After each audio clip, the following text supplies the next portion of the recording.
안녕하세요. 감동 고릴라입니다. 오늘은 우리나라에서 제일 골칫거리인 사기 범죄를 당한 인물의 이야기를 소개하려고 합니다. 한번 사기를 당하면 돌이킬 수 없는 상황이 되니 많은 분들은 절대 이런 일 없으시길 바라겠습니다. 믿음은 때로 가장 잔혹한 배신의 형태로 되돌아온다. 나는 단순히 믿었을 뿐이다. 그 사람이 보여준 성실한 모습, 강단 있는 말투, 여성 CEO로서의 자부심과 비전. 그녀는 금융과 보험이라는 단단한 외피를 입고 다가왔다.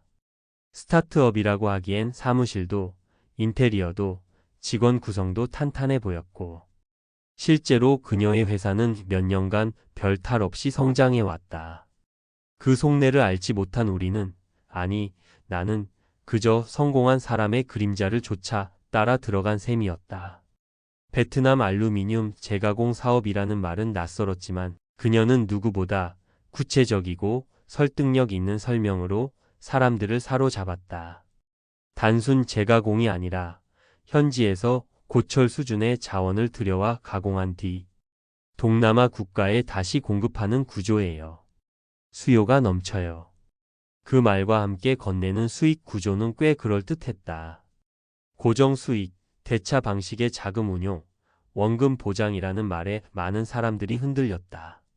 초기에 투자한 이들이 실제로 이자를 받으며 진짜 이거 물건이다 하라며 다시 투자하거나 주변 사람들을 소개했다. 그중 한 명이 바로 나였다. 내가 그렇게까지 마음을 열 수 있었던 건 내 가장 친한 친구가 그 회사의 본부장으로 일하고 있었기 때문이다. 그는 우리 사이에서 가장 똑똑하고 성실하고 말 그대로 성공이라는 단어에 가장 근접한 사람이었다. 우리 중에 유일하게 외국계 회사를 다녀봤고 MBA 과정도 밟았던 친구. 그런 친구가 이 회사 진짜 괜찮아. 사장님 비전도 있고 실적도 꾸준해라고 말했을 때 나는 아무 의심도 하지 않았다. 나는 그 친구를 통해 투자에 참여하게 되었고 적지 않은 금액을 넣었다.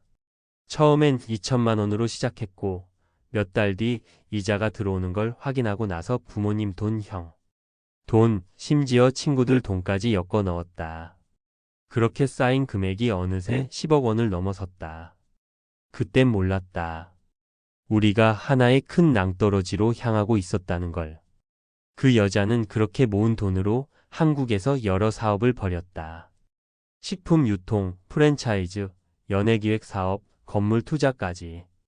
부산에선 호화 백화점을 차리겠다고 대형 건물을 매입했고 서울에선 자기 이름으로 땅을 사 건물을 짓겠다며 추가 자금을 모집했다. 회사가 입주해 있던 곳에는 고급 카페를 열었고 본인은 각종 명품을 사들이며 하루에도 몇 천만 원씩 윤락 남성들과 어울리는 데 사용했다고 했다.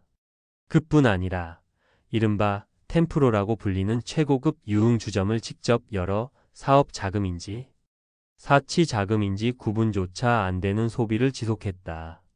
겉으로는 정치인 후원 행사를 주최하고 그들과 사진을 찍으며 마치 자신이 대단한 사업가라도 되는 듯 굴었다.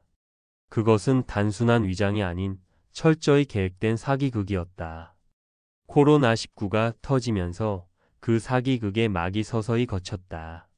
모든 사업이 주춤하고 자금 회전이 멈추기 시작했다. 이자는 밀리고 원금 반환 약속은 지켜지지 않았으며 전화는 점점 받지 않았다. 하지만 내 친구, 그 본부장은 아무 말도 하지 않았다. 회사 안에서 누구보다 가까이 대표를 봐왔을 그 친구는 아무런 경고도 하지 않았다. 나는 그 회사를 다니는 친구에게 전화를 걸어 따졌다. 야, 너 알고 있었던 거 아니야? 회사 이상한 거 알고도 말 안 한 거지? 친구는 한참을 말없이 있다가 말했다. 나도 몰랐어. 진짜 몰랐어. 나도 지금 당했어. 나도 내 전 재산 넣었어. 믿기지 않았다. 가장 믿었던 친구조차도 함께 속았다는 사실이 오히려 더 참담하게 느껴졌다. 우리는 그렇게 순식간에 나락으로 떨어졌다.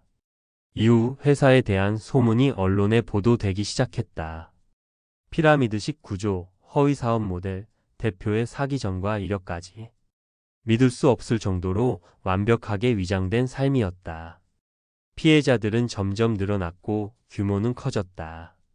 내 주변에서만 10억이었지만 전국적으로 추산되는 피해 금액은 500억이 넘었다. 집을 팔고 대출을 끌어다 넣은 사람도 있었고 이 일로 부부 사이가 파탄 나거나 심지어 자살을 시도한 사람도 있었다. 결국엔 생명을 끊은 피해자도 생겼다.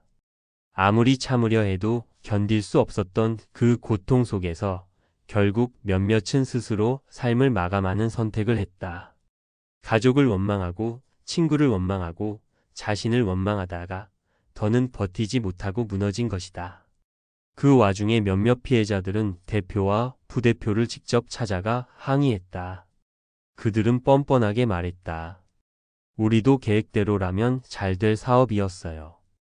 여러분을 속이려던 건 절대 아니었습니다. 그러나 그 말은 설득력이 없었다. 어느 피해자는 울며 소리쳤다. 우리 아버지가 당신 때문에 돌아가셨어요. 하지만 대표는 고개조차 숙이지 않았다. 그러던 중 내부 고발자가 하나의 파일을 언론사에 제보했다. 대표가 사용하던 컴퓨터에서 복원된 카카오톡 대화 내용이었다. 거기에는 충격적인 말들이 남아 있었다. 이제 애들 돈 빨아먹는 것도 한계다. 부대표 시켜서 허위 계약서 써라. 그놈들 멍청해서 아직도 몰라. 그 대화는 모든 걸 단숨에 뒤집었다. 의도치 않은 실패가 아닌 계획된 사기였다는 확실한 증거였다. 대표는 결국 구속되었다. 수많은 진술과 증거가 쏟아졌고 그녀는 징역 7년을 선고받았다. 하지만 우리에게 돌아온 건 없었다. 돈은 사라졌고 재산은 미리 빼돌렸다는 말만 들려왔다. 나는 그날부터 잠을 이루지 못했다. 억울했다. 분노가 치밀었다. 내 부모님은 평생 모은 돈을 잃고 나는 직장도 그만두었으며 지인들은 나를 원망했다. 심지어 사기범의 공범이라는 말까지 들었다. 그렇게 몇 년이 흘렀고 그녀는 형을 마치고 출소했다. 언론엔 짧은 기사 한 줄만이 실렸다. 오 사기 대표 형기 마치고 출소. 그리고 그로부터 한 달 뒤 그녀는 싸늘한 시체로 발견됐다. 모텔방 침대 위에서 약물 과다 복용. 경찰은 자살로 추정했지만 수사 결과 누군가 그녀를 감시하고 있었으며 그날 그녀에게 약을 준 인물이 피해자 중 한 명의 지시를 받은 사람이라는 정황이 드러났다. 결국 의문의 죽음은 내게 기묘한 해방감을 주었다. 나도 모르게 속으로 이렇게 중얼거렸다. 이제야 끝났구나. 부대표였던 남자는 해외로 도피했다. 태국으로 갔다는 말도 있었고 캄보디아에 있다는 이야기도 돌았다. 결국 그는 말레이시아에서 사망한 채 발견되었다. 외상 흔적 없는 죽음, 호텔방, 자살로 처리되었지만 수많은 피해자들이 그의 죽음을 자연의 응징이라 표현했다. 그렇게 대표와 부대표는 모두 세상을 떠났다. 누군가는 복수라 했고 누군가는 정의라 했다. 권선징악의 말로란 이런 것이 아닐까. 타인의 선의를 이용해 탐욕을 채운 자는 결국 그 탐욕 속에서 무너지게 된다는 진리를 우리는 그들의 최후를 통해 목격했다. 하지만 우리에게 남겨진 상처는 쉽게 아물지 않았다. 시간은 흐르지만 고통은 흐르지 않았다. 그리고 내 친구, 본부장이었던 그 친구는 모든 걸 떠안았다. 자신도 피해자였지만 누구보다 죄책감에 시달렸다. 매일같이 자책했고 나에게 찾아와 울며 사과했다. 내가 몰랐어도 너한텐 말렸어야 했어. 진짜 미안해. 그 친구는 그날 이후 다른 사업을 시작했다. 무역과 물류, 외주 IT 개발은 물론 AI 기반 솔루션 유통을 병행했다. 하루 24시간이 모자랄 정도로 일했다. 새벽에는 PC방 야간 아르바이트를 하고 오전엔 보험사에서 일하며 오후에는 AI 관련 사업 미팅과 개발 업무를 이어갔다. 그렇게 밤낮 없이 일하며 번 돈으로 그는 마침내 5년 만에 자기에게 돈을 맡겼던 지인들에게 모두 돈을 갚았다. 한 명도 빠짐없이 오히려 손해본 금액의 이자까지 붙여서 보냈다. 나는 그 순간 눈물이 났다. 우리는 돈을 되찾았지만 그 돈으로 되돌릴 수 없는 시간과 상처가 있었음을 알기에 더욱 절실히 느껴졌다. 아이러니하게도 우리는 돈을 갚은 후에도 예전처럼 가까워질 수는 없었다. 그는 나를 찾아와 미안해, 갚는다고 끝나는 게 아니라는 걸 안다. 그래도 이게 내가 할 수 있는 전부야 라고 말했다. 나도 고개를 끄덕였다. 그 순간 우리는 깨달았다. 돈은 사람 사이를 가르기도 한다는 것을. 아무리 갚아도, 아무리 진심을 다해도 어떤 관계는 다시는 예전으로 돌아가지 못한다는 것을. 세상엔 나쁜 사람들이 너무 많다. 하지만 끝까지 책임지려는 사람도 있다. 나는 그 친구를 다시 믿기로 했다. 그리고 이 이야기를 세상에 남기기로 했다. 다시는 이런 일이 벌어지지 않도록. 누군가의 삶이, 누군가의 믿음이 또다시 무너지는 걸 막기 위해서. 나는 피해자였고 아직도 그날의 악몽에서 완전히 벗어나지 못했다. 하지만 나는 이제 싸움에서 졌다고 생각하지 않는다. 누군가는 잃었고 누군가는 갚았다. 그리고 누군가는 돌아오지 못했지만 우리는 살아남았다. 그리고 앞으로도 살아낼 것이다. 이 글이 누군가의 믿음을 지키는데 작은 도움이 되길 바란다. 이것이 내가 겪은 이야기이고 아직 끝나지 않은 진실이다.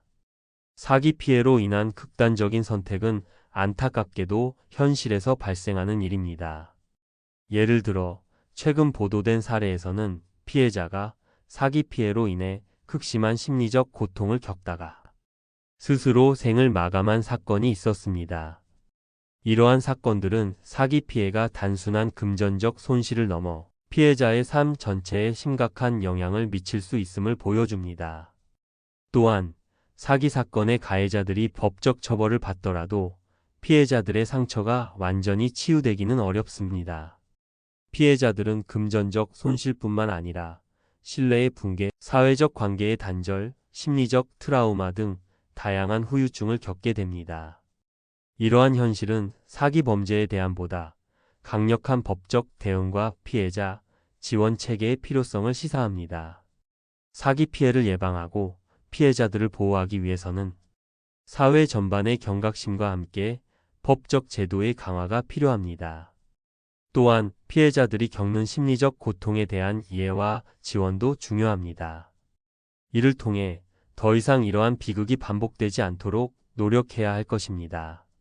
사기 피해로 인한 극단적인 선택은 개인의 문제가 아니라 사회 전체가 함께 해결해야 할 과제입니다. 우리 모두가 이러한 문제에 관심을 가지고 피해자들을 위한 실질적인 지원과 제도적 개선에 힘써야 할 때입니다.